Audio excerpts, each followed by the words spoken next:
yesterday, and I hope we can have that bite lined up. Governor Sonko saying he will reintroduce the ban on matatus for the CBD. The ban was lifted on Tuesday after a day of transport crisis.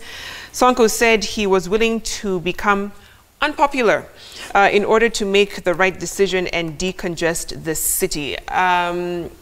His competency was questioned when that ban failed terribly on Tuesday, and many wondering how else. And of course, no one's arguing that we don't need to decongest the city. That needs to happen. It's the how that comes into play here. Let's quickly play the bite by the governor yesterday and then have my reactions from the panel.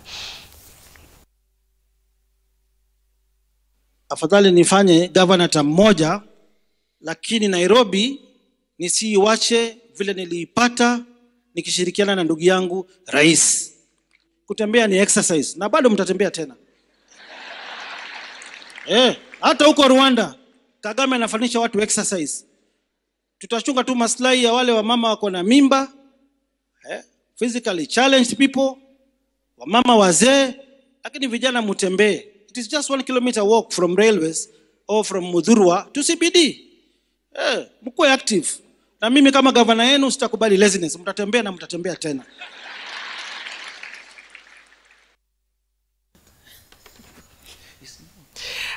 So that was Governor Sonko yesterday talking about the reintroduction, or what could be, and the fact that this first attempt was a drill. Many see that as a cop-out and him not admitting that he failed in the first attempt to decongest the city, Honorable Kiro.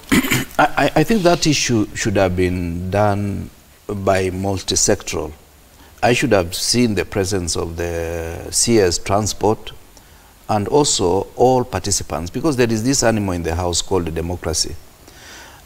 And in democracy, essentially, if Governor Sonko has not informed himself on that, is allowing stakeholders to participate and give their input so that they own the process. Because you may have the best ideas, but if you don't allow people to own the process, it will be your project and nobody is going to support you and it's bound to fail. I'm happy Kenyans, almost 50% were happy, 50% were not happy because they were thoroughly inconvenienced. But what needs to have been done is to lay first the infrastructural support for this particular initiative, then pilot it in phases and on when there is light traffic coming to the city.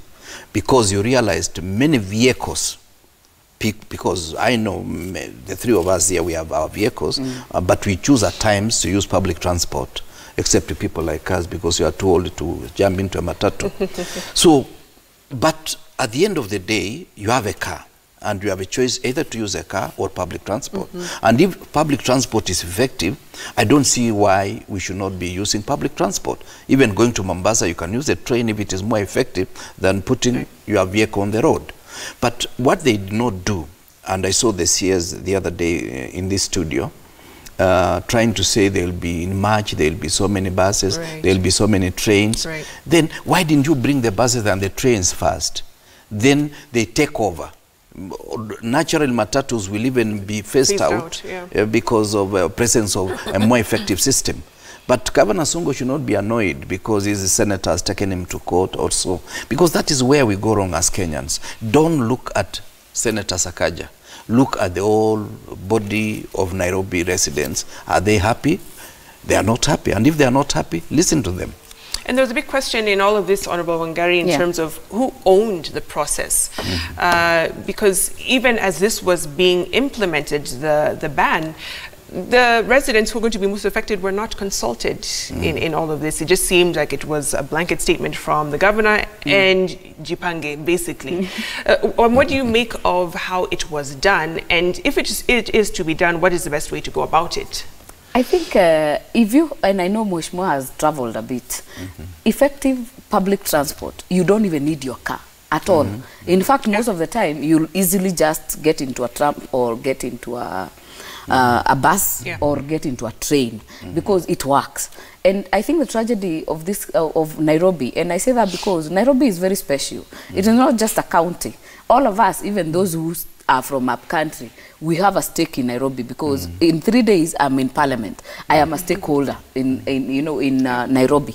All of us really have a stake in Nairobi. And like Mheshimiwa says, the tragedy was how, because Sonko said we have banned. Then he said, when he was called to the Senate, he said we will introduce NYS buses to bring people. You know, he kept that just from his mind, and he said we'll have. He was asked, how does someone take someone from Mudhurwa who is sick all the way to KNH? You know, real situation, because they happened that day. And he just said we'll get NYS buses, and I'm like, these buses were there. These buses were there. If you wanted to introduce them, you should have done before and done a survey of how to do it. Right now, the CS has said buses will be coming in. In fact, what I fear is, you know, this country for entrepreneurs are very interesting, because we normally see a situation like now, we've seen a situation of digital speed governors. And someone is already working on it, to bring them, because there's already a market. We make regulations that are really just to favor a few people and inconvenience everyone else. That day, if it's about traffic, there was a gridlock.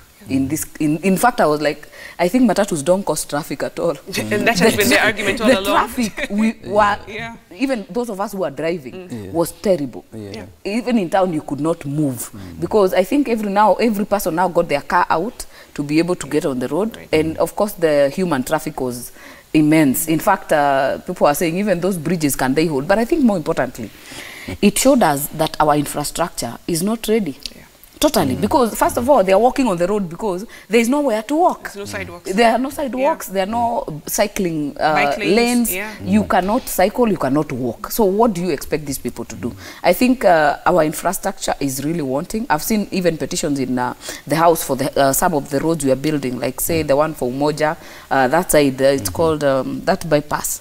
And Outer Ring Road. It's a major investment, and people say there are no walking paths. I mean, we do it, then we realize, come on, we didn't put a walking path. Really, where did we expect the pedestrians to? So in terms of how it was done, of course it was terrible. I don't doubt Sonko. It could be coming any other time, because he just decides to do and does. But I think it should be a concerted effort also by the national government as a stakeholder, because it's the capital city of the country. It's too important to be left just to the county government. So it has to really get everyone on board. The matatus get a way to ensure, when you say 3 vehicles will get to the city, how do you choose the 3?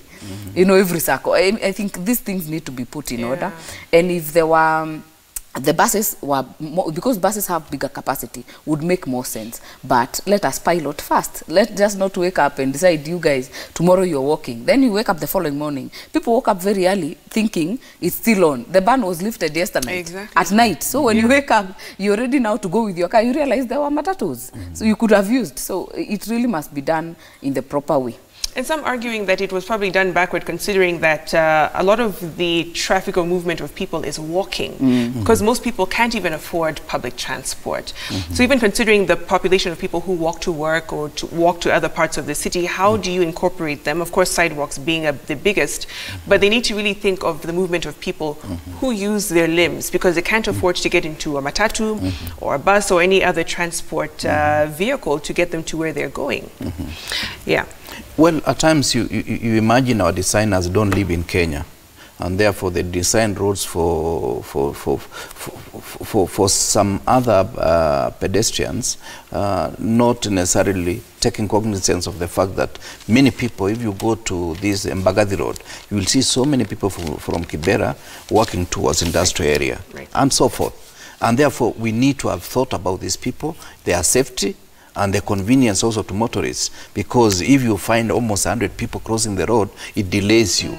But if there were some sidewalks and some convenient footbridges, we'll be able to save a lot of time and also save a lot of lives instead of subjecting our people to a lot of harassment. So the issue is that at times we design things out of what we've seen elsewhere, not being cognizant of the conditions obtaining here in Kenya.